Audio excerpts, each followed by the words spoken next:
ಇನ್ನು ತುಮಕೂರಿನ ಮಹಾನಗರ ಪಾಲಿಕೆಯ ವಾರ್ಡ್ ನಂಬರ್ 8ರಲ್ಲಿ ಸ್ವಚ್ಛತೆನೇ ಇಲ್ಲ. ಸ್ವಚ್ಛತೆ ಇಲ್ಲದೆ ಈ ಒಂದು ವಾರ್ಡ್ ನಂಬರ್ 8 ಸೊರಗ್ತಾ ಇದೆ. ಮಹಾನಗರ ಪಾಲಿಕೆಯ ವಾರ್ಡ್ ನಂಬರ್ 8ರಲ್ಲಿ ಸಮಸ್ಯೆಗಳದ್ದೇ ಕಾರುಬಾರಾಗಿದೆ. ಕಸವನ್ನ ಎಲ್ಲೆಂದರಲ್ಲಿ ಅಲ್ಲಿನೇ ತಗೊಂಡು ಬಂದು ಹಾಕ್ತಾರೆ ಸಾರ್ವಜನಿಕರು. ನೀವು ಗಮನಿಸಬಹುದು, ಒಂದು ಖಾಲಿ ಜಾಗ ಅದು. ಆ ಜಾಗ ಇಡೀ ಕಸದ ಮಯ ಆಗೋಗ್ಬಿಟ್ಟಿದೆ. ಆ ಜಾಗದಲ್ಲಿ ಕಸ ತುಂಬಿ ತುಳುಕ್ತಾ ಇದೆ. ಕಸ ಎಸೆಯುವವರ ವಿರುದ್ಧ ಕ್ರಮಕ್ಕೆ ವಾರ್ಡ್ ನಂಬರ್ 8ರ ನಿವಾಸಿಗಳು ಸಹ ಆಗ್ರಹಿಸ್ತಾ ಇದ್ದಾರೆ. ಸಾಂಕ್ರಾಮಿಕ ರೋಗಗಳ ಕೂಪವಾಗಿ ಮಾರ್ಪಡುವಂತ ಆತಂಕ ಎದುರಾಗ್ತಾ ಇದೆ ಈಗ ವಾರ್ಡ್ ನಂಬರ್ 8ರಲ್ಲಿ ವಾಸ ಮಾಡುವಂತ ನಿವಾಸಿಗಳಿಗೆ. ಹೌಸಿಂಗ್ ಬೋರ್ಡ್ ನಲ್ಲಿ ಮಿತಿ ಮೀರಿದೆ. ಕಸದ ಸಮಸ್ಯೆಗೆ ಯಾವುದೇ ರೀತಿಯಾದಂತಹ ಮುಕ್ತಿ ಇಲ್ಲಿ ಸಿಗ್ತಾ ಇಲ್ಲ. ಮಾಂಸ ಮಾರಾಟದ ಅಂಗಡಿಗಳಿಂದ ತಂದು ಕಸ ಸುರಿಯುವಂತ ಆರೋಪ ಕೂಡ ಈಗ ಕೇಳಿ ಬರ್ತಾ ಇದೆ. ಗಬ್ಬು ನಾರ್ತಾ ಇದೆ. ಈ ರಸ್ತೆ ಸಂಚರಿಸೋದಕ್ಕೆ ಕಷ್ಟಕರ ಆಗ್ತಾ ಇದೆ ಅಂತ ಹೇಳಿ ಸ್ಥಳೀಯರೇ ಬೇಸರವನ್ನು ಹೊರ ಹಾಕ್ತಾ ಇದ್ದಾರೆ. ಮಿತಿ ಮೀರಿದ ಬೀದಿ ನಾಯಿಗಳ ಕಾಟಕ್ಕೆ ಸಾರ್ವಜನಿಕರು ಸಹ ಒಂದು ಕಡೆ ಹೈರಾಣಾಗಿದ್ದಾರೆ. ಬೀದಿ ನಾಯಿಗಳ ಕಾಟಕ್ಕೆ ಮಕ್ಕಳನ್ನು ರಸ್ತೆಗೆ ಬಿಡ್ತಿಲ್ಲ ಅಂತಾರೆ ನಿವಾಸಿಗಳು. ಅಲ್ಲಿನ ನಿವಾಸಿಗಳು ಸಹ ಪಾಲಿಕೆ ಆಯುಕ್ತರು ಭೇಟಿ ನೀಡಿದಾಗ ಸ್ವಲ್ಪ ದಿನಗಳ ಮಟ್ಟಿಗೆ ಮಾತ್ರ ಸ್ವಚ್ಛತೆ ಕಾಪಾಡಿಕೊಳ್ಳಲಾಗಿತ್ತು. ಮತ್ತೆ ಒಂದೆರಡು ದಿನ ಕಳೆದ ಮೇಲೆ ಅದೇ ರಾಗ ಅದೇ ಹಾಡು, ಕಾಲ ಕಳೆದಂತೆ ಅದೇ ರಾಗ ಅದೇ ಹಾಡು ಅನ್ನೋ ಹಾಗೆ 8ನೇ ವಾರ್ಡ್ನ ನಿವಾಸಿಗಳು ಅದನ್ನೇ ಹೇಳ್ತಾ ಇದ್ದಾರೆ. ಅಲ್ಲಿ ಬಂದು ಪಾಲಿಕೆಯವರು ಕ್ಲೀನ್ ಮಾಡ್ಕೊಂಡು ಹೋಗ್ತಾರೆ. ಒಂದೆರಡು ದಿವಸ ಕ್ಲೀನ್ ಆಗಿರುತ್ತೆ, ಅಧಿಕಾರಿಗಳು ಭೇಟಿ ನೀಡಿದಾಗೆಲ್ಲ ಕ್ಲೀನ್ ಆಗಿರುತ್ತೆ. ಒಂದೆರಡು ದಿನ ಕಳೆದ್ಮೇಲೆ ಮತ್ತೆ ಅದೇ ಜಾಗದಲ್ಲಿ ತಗೊಂಡು ಬಂದು ಕಸ ಹಾಕ್ತಾರೆ. ಪಾಲಿಕೆ ಅಧಿಕಾರಿಗಳು ಶೀಘ್ರವೇ ಸಮಸ್ಯೆಯನ್ನ ಬಗೆಹರಿಸಬೇಕು. ಇದಕ್ಕೆ ಒಂದು ಮುಕ್ತಿ ಕೊಡಿ. ಮತ್ತೆ ಯಾರು ಇಲ್ಲಿ ಕಸ ಹಾಕಬಾರ್ದು. ಮೊನ್ನೆಯಷ್ಟೇ ಕಸ ಹಾಕೋರ್ ವಿರುದ್ಧ ಸ್ವತಃ ಪಾಲಿಕೆ ಅಧಿಕಾರಿಗಳೇ ಬೀದಿಗಿಳಿದು, ಅಂದ್ರೆ ರಸ್ತೆಗೆ ಬಂದು ಯಾರು ಕಸ ಹಾಕ್ತಾರೆ ಅವ್ರಿಗೆ ದಂಡವನ್ನ ವಿಧಿಸಿರುವಂತ ಉದಾಹರಣೆ ಕೂಡ ನಮ್ಮ ಕಣ್ಮುಂದೆ ಇದೆ. ಸೊ ಈ ಭಾಗದಲ್ಲೂ ಸಹ ಇಲ್ಲೂ ಕೂಡ ಅದೇ ರೀತಿಯಾದಂತಹ ಒಂದು ಕಾರ್ಯಾಚರಣೆಯನ್ನ ಅಧಿಕಾರಿಗಳು ಮಾಡಬೇಕು ಅನ್ನುವಂಥದ್ದೇ ಇಲ್ಲಿನ ಒತ್ತಾಯ, ಸಾರ್ವಜನಿಕರ ಒತ್ತಾಯ ಆಗಿದೆ.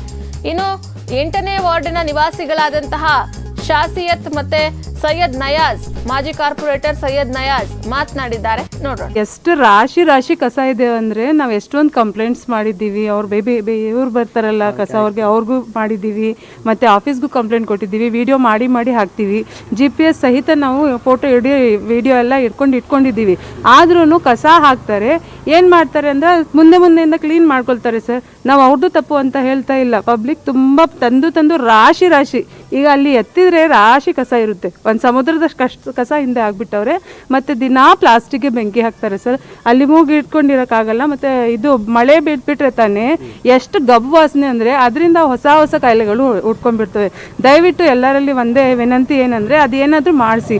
ಅಲ್ಲಿ ಓನರ್ ಯಾರಿದ್ದಾರೆ ಮತ್ತೆ ಸರ್ ಇದು ಬಂದುಬಿಟ್ರೆ ನೀರು ಈ ಎಲ್ಲ ಬಿಲ್ಡಿಂಗ್ ಇಲ್ಲಿದೆಯಲ್ಲ ಎಲ್ಲ ಬಿಲ್ಡಿಂಗ್ ಒಳಗಡೆ ನೀರು ನುಗ್ಗಿಬಿಡುತ್ತೆ ಸರ್. ಅಲ್ಲಿ ಫುಲ್ ಲ್ಯಾಂಡ್ ಇದೆಯಲ್ಲ, ನೀರು ತುಂಬಿಟ್ಟು ಒಳಗಡೆ ನುಗ್ಗುತ್ತೆ.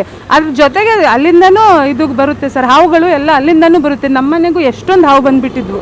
ನಾವು ಎಷ್ಟು ಸಲ ಹಿಡಿಸಿದ್ದೀವಿ. ಮತ್ತು ನಾವು ಹೊರಗಡೆ ಆಗ್ತಾ ಇದ್ದೀವಿ. ಅದು ತಂದು ಇಲ್ಲೆಲ್ಲ ಈ ಮನೆಗಳಿಗೆಲ್ಲ ಹಾವು ಬರ್ತವೆ.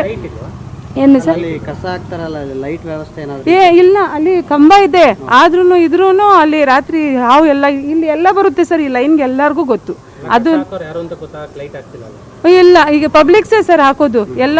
ಇಲ್ಲಿ ಬರೀ ಇಲ್ಲವರೆಲ್ಲ ಇಲ್ಲಿ ಅವ್ರು ಹಾಕಲ್ಲ. ಎಲ್ಲೆಲ್ಲಿಂದನೂ ತಂದು ಅಲ್ಲಿಗೆ ಫುಲ್ ಲ್ಯಾಂಡ್ ಇದೆಯಲ್ಲ, ಖಾಲಿ ಇದೆಯಲ್ಲ ಜಾಗ ಅಂತ ಹಾಕ್ಬಿಟ್ಟು ಹೋಗ್ಬಿಡ್ತಾರೆ. ಮತ್ತೆ ಪ್ಲಾಸ್ಟಿಕ್ ಎಲ್ಲ ದಿನ ಬೆಂಕಿ ಹಾಕ್ತಾ ಇರ್ತಾರೆ ಸರ್. ಅದರಿಂದ ತುಂಬ ತೊಂದರೆ ಆಗ್ತಿದೆ ನಮಗೆಲ್ಲ. ಮಳೆಗಾಲದಲ್ಲೂ ತುಂಬ ಗಬ್ಬು ವಾಸನೆ. ಬೇಕಾದಷ್ಟು ಚಿಕ್ಕ ಮಕ್ಕಳಿದ್ದಾವೆ ಸರ್. ಅವ್ರಿಗೆಲ್ಲ ಈ ಹೊಗೆಯಿಂದ ಬ್ರೀದಿಂಗ್ ಪ್ರಾಬ್ಲಮ್ಸ್ ಎಲ್ಲ ಆಗುತ್ತೆ. ದಯವಿಟ್ಟು ಅದೆಲ್ಲ ಸಾಲ್ವ್ ಮಾಡಬೇಕು ಅಂತ ಕೇಳ್ಕೊಳ್ತೀನಿ. ಹೌದು, ಅದನ್ನು ಜಾಸ್ತಿ ಆಗಿದೆ. ಮಕ್ಕಳು ಹೊರಗಡೆ ಹೋಗೋ ಹಾಗಿಲ್ಲ ಸರ್. ಅಲ್ಲಿ ಮಕ್ಕಳು ಹೋಗೋಕ್ಕೆ ನಮಗೆ ಹೊರಗಡೆ ಕಳ್ಸೋಕ್ಕೇನೆ ಭಯ. ಅದಕ್ಕೆ ನಾಯಿಗಳಂತೂ ತುಂಬ ಜಾಸ್ತಿ ಆಗಿಬಿಟ್ಟಿದ್ದಾವೆ ಅಲ್ಲಿಂದ. ಈ ಕಸದು ಪ್ರೋಗ್ರಾಮ್ ಅಂದರೆ ಇಲ್ಲಿ ಏನು ನಮ್ಮ 8ನೇ ವಾರ್ಡ್ ಕಸ ಅಂತೂ ಇಲ್ಲಿ ಬಂದು ಬೀಳಲ್ಲ. ಏನೇಳಿ 8ನೇ ವಾರ್ಡ್ದು ಒಂದು ಕಸನೂ ಇಲ್ಲಿ ಬಂದು ಬೀಳಲ್ಲ. ಈಗ ನೋಡಿ, ಜನನೂ ಏನು ಮಾಡಬೇಕು ಅಂದರೆ ಒಂಚೂರು ನಮಗೆ ಮಹಾನಗರ ಪಾಲಿಕೆಯವ್ರಿಗೆ ಆಗಲಿ, ಅಧಿಕಾರಿಗಳಿಗೆ ಆಗಲಿ, ಕೌನ್ಸಿಲರ್ಗಳಿಗೆ, ಕಾರ್ಪೊರೇಟರ್ಗಳಿಗೆ ಆಗಲಿ, MLA ಅವರೇ ಆಗಲಿ, MP ಅವರೇ ಆಗಲಿ ಏನು ಮಾಡೋಕ್ಕೆ ಆಗಲ್ಲ. ನಾವು ಈಗ ಕೆಲಸ ಮಾಡೋಕ್ಕೆ ಜನ ನಮಗೆ ಗೆಲ್ಸಿರ್ತಾರೆ. ಜನನೂ ನಮಗೆ ಒಂಚೂರು ಸಪೋರ್ಟ್ ಮಾಡಬೇಕು. ಯಾಕಂದರೆ ಮಹಾನಗರ ಪಾಲಿಕೆಯಿಂದ ಏನನ್ನ ಆಟೋಗಳು ಬರ್ತಿದ್ರೆ, ಟ್ರಾಕ್ಟ್ರುಗಳು ಬರ್ತಿದ್ರೆ, ನಮ್ಮ PKSನವ್ರು ಬರ್ತಿದ್ರೆ, ಬೇಕಾದ್ರೆ ಜನಕ್ಕೆ ಎಲ್ಲ ನಾವು ಸೌಕರ್ಯ ಮಾಡಿಕೊಡ್ತಿದ್ರೆ ಅವ್ರು ತಂದು ಇಲ್ಲಿ ಹಾಕಲಿ, ಕಸ ಬೇಡ ಅನ್ನಲ್ಲ. ಈಗ ಆಟೋ ಮುಂದ್ಗಡೆ ಹೋದ್ರೂ ಇದಾಕೊಂಡು ಹೋಗಿ ಸ್ಪೀಕರ್ ಹಾಕ್ಕೊಂಡು ಹೋದ್ರೂ ಜನ ಎದ್ದು ಆಚೆ ಕಡೆಯಿಂದ ಕಸ ಹಾಕಲ್ಲ. ದಯವಿಟ್ಟು ನಾನು ಜನಗಳಲ್ಲಿ ರಿಕ್ವೆಸ್ಟ್ ಮಾಡ್ಕೊಂಡಿದ್ದೇನೆಂದರೆ ಕೆಲವು ವಾರ್ಡ್ಗಳಲ್ಲಿ ಎದ್ದೊಳದೆ ಎಲ್ಲ ತಂದು ಹಾಕಲ್ಲ, ಆಮೇಲೆ ಎದ್ದಿದ ತಕ್ಷಣ 2 ವೀಲರಲ್ಲಿ ಬಂದು ಚೀಲಗಳಲ್ಲಿ ಕಟ್ಕೊಂಡು ಮಕ್ಕಳು ಕೈಲಿ ತಗೊಂಬಂದಿದ್ದೆ ಇಲ್ಲಿ ಹಾಕ್ತಾರೆ. ಇಲ್ಲೇನು ಮಾಡ್ತಾರೆ, ಅಕ್ಕಪಕ್ಕ ನೋಡಿ, ನಮ್ಮ ಈಗ ಅಮ್ಮಮ್ಮ ಅಂದರೆ 8ನೇ ವಾರ್ಡು, 9ನೇ ವಾರ್ಡು, 10ನೇ ವಾರ್ಡು, 14ನೇ ವಾರ್ಡು, ಈ ಕಡೆ ಗ್ಯಾರೇಜ್ನವರು ಎಲ್ಲ ತಂದು ಕಸ ಏನು ಮಾಡ್ತಾರೆ, ಎಷ್ಟು ಆಟೋಗಳು ಬಂದರೂ ತಂದು ಹಾಕ್ತಾರೆ. ದಯವಿಟ್ಟು ನಮ್ಮ ಮಹಾನಗರ ಪಾಲಿಕೆಗೆ ಹೇಳೋದೇನೆಂದರೆ, ಜನರಲ್ಲಿ ನಾನು ರಿಕ್ವೆಸ್ಟ್ ಮಾಡ್ಕೊಳೋದು, ದಯವಿಟ್ಟು ನಮ್ಮ ತುಮಕೂರು ಸ್ಮಾರ್ಟ್ ಸಿಟಿ ಆಗೈತೆ. ನಿಮ್ಮ ಮನೆ ತಾವು ಏನು ಥರ ಸ್ಮಾರ್ಟ್ ಥರ ಇಕ್ತಿರೋ ಬೇರೆಯವ್ರ ಮನೆ ತಾವನು ಅದೇ ಥರ ತಿರುಗಾಡೋ ದಾರಿಲಿ ತಂದು ಹಾಕ್ಕೊಬೇಡ್ದು ಅಂತ ಜನಗಳೂ ಅರ್ಥ ಮಾಡ್ಕೊಬೇಕು. ಬೀದಿ ನಾಯಿಗಳ ಹಾವಳಿ ಹೆಚ್ಚಾಗಿರುವಂಥದ್ದು, ಅದಕ್ಕೇನೋ ಸಂತಾನಹರಣ ಏನಾದ್ರು ಯೋಜನೆ? ಅದು ಬೀದಿ ನಾಯಿಗಳಿಗೆ ನಾನು ಹೆಲ್ತ್ ಕಮಿಟಿ ಚೇರ್ಮನ್ ಆದಾಗನು ಆವಾಗ ಮೊದಲು ನಾಯಿಗಳು ಹಿಡಿತಾ ಇದ್ವು. ಈಗ ಸರ್ಕಾರದಿಂದ ಏನಾಯಿತು, ಆದೇಶ ಬಂತು, ಪ್ರಾಣಿದಯ ಸಂಘದವ್ರದ್ದು ನಮಗೆ ಶಾನೆ ತೊಂದರೆ. ಇದ್ರ ದಯವಿಟ್ಟು ನಾನು ಹೇಳೋದೇನೆಂದರೆ, ಅಜ್ಗೋನಹಳ್ಳಿಲಿ ನಾನು ಹೇಳಿದೆ 40 ಎಕರೆ ಜಾಗ ಐತೆ, ಅಲ್ಲಿ ಬೇಕಾದ್ರೆ ತೊಗೊಂಡೋಗಿ ಒಂದು 2 ಎಕರೆಯಲ್ಲಿ ಒಂದು ಕೋಳಿ ಫಾರಮ್, ಈಗ ಒಂದು ಕುರಿಗೆ ಫಾರಮ್ಗಳು ಮಾಡ್ತೀವೋ ಆ ಥರ ತೊಗೊಂಡೋಗಿ ಬಿಡಿ. ಈಗ ಹೆಂಗಾದರೂ ನೋಡಿ, ಇಲ್ಲಿ ಸರ್ಕಾರನೇ ಆದೇಶ ಮಾಡೈತಿ, ಇಲ್ಲಿ ಬೋರ್ಡ್ ಹಾಕೋರೆ ಊಟ ಹಾಕಬೇಕು ನಾಯಿಗಳಿಗೆ ಅಂತ. ಅದೇ ಊಟ ತೊಗೊಂಡೋಗಿ ಅಲ್ಲಿ ಹಾಕ್ಬೋದಲ್ಲ. ಈಗೇನು ಮಾಡಿದ್ರು, ಆಪ್ರೇಷನ್ ಮಾಡಬೇಕು ಅಂತ ಮಾಡ್ತಾರೆ, ಅದಕ್ಕೂ ಮಕ್ಕಳು ಹಾಕ್ದಂಗೆ ಮಾಡ್ತಾರೆ. ಏನು 5 ನಾಯಿ 10 ನಾಯಿ ಹಿಡ್ಕೊಂಡು ಹೋಗ್ತಾರೆ, ತಿರ್ಗಾ ಬರೋ ವರ್ಷಕ್ಕೆ 5 ಹಿಡ್ಕೊಂಡು ಹೋಗ್ತಾರೆ, 50,000 ಆಗಿರ್ತದೆ 5 ಹಿಡ್ಕೊಂಡೋದು, ತಿರ್ಗಾ ಒಂದು 10 8 ಒಂದೊಂದು ನಾಯಿ ಆಗಿಬಿಡ್ತದೆ. ಪೂರ್ತಿ ಸಕ್ಸಸ್ ಆಗಬೇಕಾದ್ರೆ ಪೂರ್ತಿ ನಾಯಿಗಳಿಗೆ ಹಿಡ್ಕೊಂಡು ಆಪ್ರೇಷನ್ ಮಾಡಿದ್ರೆ ಒಂದು ಸಕ್ಸಸ್ ಆಗುತ್ತೆ. ಇದರ ದಯವಿಟ್ಟು ವರ್ಷಕ್ಕೊಂದು ಸತಿ 5 10 ಹಿಡಿದ್ರೆ ಏನು ಆಗಲ್ಲ, ಪ್ರಯೋಜನ ಆಗಲ್ಲ. ಅದಕ್ಕೆ ದಯವಿಟ್ಟು ಈ TV ಮುಖಾಂತರ ಇವತ್ತು ನಾನು ಹೇಳೋದೇನೆಂದರೆ, ಇವತ್ತು ಜನರಲ್ಲೂ ನಾನು ರಿಕ್ವೆಸ್ಟ್ ಮಾಡ್ಕೊಳ್ತೀನಿ, ಸ್ವಚ್ಛತೆಗೆ ನೀವು ಅವಕಾಶ ಮಾಡಿಕೊಡಿ. ದಯವಿಟ್ಟು ಬರೋ ಆಟೋಗಳಿಗೆ ಕಸ ಕೊಡಿ. ನಿಮ್ಗೇನ ಕಸಕ್ಕೆ ಆಟೋ ಬರ್ತಿದ್ರೆ ನಮಗೆ ಫೋನ್ ಮಾಡಿ, ತಕ್ಷಣ ನಿಮ್ಮ ಮನೆ ತವ ಗಾಡಿ ಕಳಿಸಿ. ಇದು ಲೈಟ್ಗಳಿಲ್ಲ, ಕತ್ಲಾಗಿರೋದ್ರಿಂದ ಇಲ್ಲಿ ತಂದು ಎಷ್ಟೋಗ್ತಾರೆ ಅಂತ ಏನಾದರೂ ಇದು ಲೈಟೂ ಐತೆ. ಇದು ಇವತ್ತಿನಿಂದ ಸಮಸ್ಯೆ ಅಲ್ಲ, ಅಮ್ಮಮ್ಮ ಅಂದರೆ ಒಂದು 10 ವರ್ಷದಿಂದನೂ ಕಸ ಇಲ್ಲ ಹಾಕ್ತಾವ್ರೆ ತಂದು, ಖಾಲಿ ಜಾಗ ಇರೋದ್ರಿಂದ. ಆ ಜಾಗದವ್ರಿಗೂ ಸ್ವಲ್ಪ ಒತ್ತಡ ಮಾಡಬೇಕು ನಾವು. ಇನ್ನು ಮುಂದೆ ಹೈಮಸ್ ಲೈಟ್ ಹಾಕಬೇಕು ಅಂತ ಈಗ ಇಂಜಿನಿಯರ್ ಸಾಹೇಬ್ರಿಗೆ ಹೇಳಿದ್ದೀನಿ. ನಮ್ಮನ್ನೆ ಈಗ ಹೊಸದಾಗಿ ನೂತನವಾಗಿ ಬಂದಿರುವ ಕಮಿಷನರ್ ಮೇಡಮ್ ಅವರು ಬಂದಿದ್ದರು, ಬಂದಾಗ ಎಲ್ಲ ನೋಡ್ಕೊಂಡು ಹೋಗಿದ್ದಾರೆ. ಇನ್ನೇನು ನಮ್ಮ ವಾರ್ಡಲ್ಲಿ ಲೈಟಿನ ತೊಂದರೆ ಇಲ್ಲ, ನೀರಿನ ತೊಂದರೆ ಇಲ್ಲ, ಏನೂ ತೊಂದರೆ ಇಲ್ಲ, ಎಲ್ಲ ಸೌಲಭ್ಯ ಐತೆ. ಕಸದ್ದು ಒಂದೇ ನಮ್ಮ ವಾರ್ಡ್ಗಳಲ್ಲಿ. CC ಕ್ಯಾಮ್ರಾ ಏನಾದರೂ ಅಳವಡಿಸ್ತಾರೆ? CC ಕ್ಯಾಮ್ರಾ ಹಾಕೋದು ಒಂದು, ಅದು ಏನೋ ಈಗ ಓಡ್ತಾ ಇಲ್ಲ. ಅದು ಇನ್ನು ಮುಂದೆ ಅಧಿಕಾರಿಗಳಿಗೆ ಅದು ಸ್ವಲ್ಪ ಮಾಡಿಸಿ ಒಂದು ಹೈಮಸ್ ಲೈಟ್ ಹಾಕಿದ್ರೆ ಸ್ವಲ್ಪ ಕಡಿಮೆ ಆಗುತ್ತೆ ಅಂತ ನಾನು ಈ TV ಮುಖಾಂತರ ನಾನು ಹೇಳ್ತೀನಿ. ಎಷ್ಟು ರಾಶಿ ಇದು ವಾರ್ಡ್ ನಂಬರ್ 8ರಲ್ಲಿ ಇರ್ತಕ್ಕಂಥ ಒಂದು ಕಸದ ಸಮಸ್ಯೆ. ರಾಶಿ ಕಸನ ನೋಡ್ಬೋದು. ಅಲ್ಲಿರ್ತಕ್ಕಂಥ ನಿವಾಸಿಗಳು ಸಹ ತಮ್ಮ ಅಭಿಪ್ರಾಯವನ್ನ ವ್ಯಕ್ತಪಡಿಸಿದ್ರು. ಎಲ್ಲಿಂದ ಕಸ ತಂದು ಸುರಿದು ಹೋಗ್ತಾರೆ, ಇದು 1-2 ದಿನ ಸ್ವಚ್ಛವಾಗಿರುತ್ತೆ, ಮತ್ತೆ ಅದೇ ರಾಗ ಅದೇ ಹಾಡು ಅದೇ ಥರ ಆಗುತ್ತೆ. ಸೊ ಅಧಿಕಾರಿಗಳು ಈ ಕಡೆ ಗಮನ ಹರಿಸಬೇಕು, ಕಸ ಹಾಕುವವರ ವಿರುದ್ಧ ಕ್ರಮವನ್ನು ತೆಗೆದುಕೊಳ್ಬೇಕು ಅನ್ನೋದೇ ಅಲ್ಲಿನ ಸಾರ್ವಜನಿಕರ ಒತ್ತಾಯ ಆಗಿದೆ. ಇನ್ನು ಈ ವಿಚಾರಕ್ಕೆ ಸಂಬಂಧಪಟ್ಟಂತೆ ವಾರ್ಡ್ ನಂಬರ್ 8ರಲ್ಲಿ ಕಸದ ಸಮಸ್ಯೆ ಹೇಗೆ ಉದ್ಭವ ಆಗ್ತಾ ಇದೆ, ಇದ್ರ ಬಗ್ಗೆ ನಮ್ಮ ಪ್ರತಿನಿಧಿ ಒಂದು ಪ್ರತ್ಯಕ್ಷ ವರದಿಯನ್ನು ಕೊಟ್ಟಿದ್ದಾರೆ, ನೋಡೋಣ.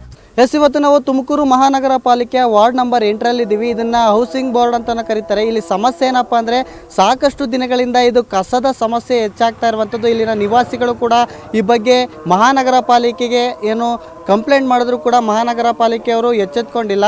ಇದ್ರ ಜೊತೆಗೆ ಇಲ್ಲಿ ಬೀದಿ ನಾಯಿಗಳ ಹಾವಳಿ ಕೂಡ ಹೆಚ್ಚಾಗ್ತಾ ಇದೆ. ಚಿಕ್ಕ ಮಕ್ಕಳು ಏನು ಇಲ್ಲಿ ಈ ರಸ್ತೆಯಲ್ಲಿ ಓಡಾಡ್ತಾರೆ, ಅವರಿಗೆ ಸಾಕಷ್ಟು ತೊಂದರೆ ಆಗ್ತಾ ಇದೆ ಅಂತ ಕೂಡ ಇಲ್ಲಿನ ನಿವಾಸಿಗಳು ಹೇಳ್ತಾ ಇರುವಂಥದ್ದು. ನಾವು ಸ್ಥಳದಲ್ಲಿ ನಿಮಗೆ ತೋರಿಸ್ತಾ ಹೋಗ್ತೀವಿ. ಏನು ಇಲ್ಲಿ ಸಾಕಷ್ಟು ದಿನಗಳಿಂದಲೂ ಕೂಡ ಕಸದ ಸಮಸ್ಯೆ ಹೆಚ್ಚಾಗ್ತಲೇ ಇದೆ. ಏನು ರಾತ್ರಿ ವೇಳೆ ಕಸವನ್ನು ತಂದು ಇಲ್ಲಿ ಎಸ್ದು ಹೋಗುವವರ ಸಂಖ್ಯೆ ಹೆಚ್ಚಾಗ್ತಾ ಇದೆ. ಮಹಾನಗರ ಪಾಲಿಕೆಯವರು ಶೀಘ್ರವೇ ಈ ಬಗ್ಗೆ ಗಮನ ಹರಿಸಿ ಯಾರು ಕಸವನ್ನು ತಂದು ಹಾಕಿ ಹೋಗ್ತಾರೆ ಅಂಥವರ ವಿರುದ್ಧ ಕ್ರಮ ಕೂಡ ತೆಗೆದುಕೊಳ್ಳಬೇಕು. ಏನಾದರೂ ಜೊತೆಗೆ ಏನು ಕೋಳಿ ಕಸ ಏನಿರುತ್ತೆ ಆ ಕಸವನ್ನು ಕೂಡ ಇಲ್ಲೇ ತೆಗೆದು ಹಾಕ್ತಾ ಇರೋದ್ರಿಂದ ಬೀದಿ ನಾಯಿಗಳ ಹಾವಳಿ ಹೆಚ್ಚಾಗ್ತಾ ಇದೆ. ಮಕ್ಕಳು ಕೂಡ ಇದೇ ರಸ್ತೆಯಲ್ಲಿ ಶಾಲೆಗಳಿಗಾಗಿರ್ಬೋದು ಮನೆಗಳಿಗೆ ಆಗಿರ್ಬೋದು ಏನು ಓಡಾಟವನ್ನು ಕೂಡ ನಡೆಸ್ತಾರೆ. ಅವರ ಮೇಲೆ ಬೀದಿ ನಾಯಿಗಳ ದಾಳಿ ಹೆಚ್ಚಾಗ್ತಾ ಇದೆ. ಅದನ್ನು ಕಡಿವಾಣ ಹಾಕಬೇಕು ಅಂತ ಕೂಡ ಇಲ್ಲಿನ ನಿವಾಸಿಗಳು ಹೇಳ್ತಾ ಇರುವಂಥದ್ದು. ಅದ್ರ ಜೊತೆಗೆ ನೀವು ನೋಡ್ತಾ ಇರ್ಬೋದು ಇಲ್ಲಿ ಬೆಂಕಿ ಹಾಕುವವರ ಸಂಖ್ಯೆ ಹೆಚ್ಚಾಗ್ತಾ ಇದೆ. ಇಲ್ಲಿ ಕಸವನ್ನು ಏನು ಎಸಿತಾರೆ, ಕಸವನ್ನು ಎಸೆದ ನಂತರ ಅದನ್ನು ಸುಡಲು ಕೂಡ ಮುಂದಾಗುವಂಥದ್ದು. ಸುಡಲು ಮುಂದಾದಾಗ ಅದ್ರ ಪಕ್ಕದಲ್ಲೇ ಇರುವಂಥ ಟ್ರಾನ್ಸ್ಫರ್ ಪೆಟ್ಟಿಗೆ ಏನಿದೆ ಇದಕ್ಕೆ ಬೆಂಕಿ ತಗುಲಿ ಒಂದು ಅಪಾಯ ಆಗುವಂಥ ಸಂಭವ ಕೂಡ ಇದೆ. ಇದಕ್ಕೆ ಶೀಘ್ರವೇ ಮನಗಂಡು ಇದಕ್ಕೆ ಸಂಬಂಧಪಟ್ಟಂಥ ಅಧಿಕಾರಿಗಳೇನಿದ್ದಾರೆ ಅಧಿಕಾರಿಗಳು ಶೀಘ್ರವೇ ಕ್ರಮ ವಹಿಸಬೇಕು.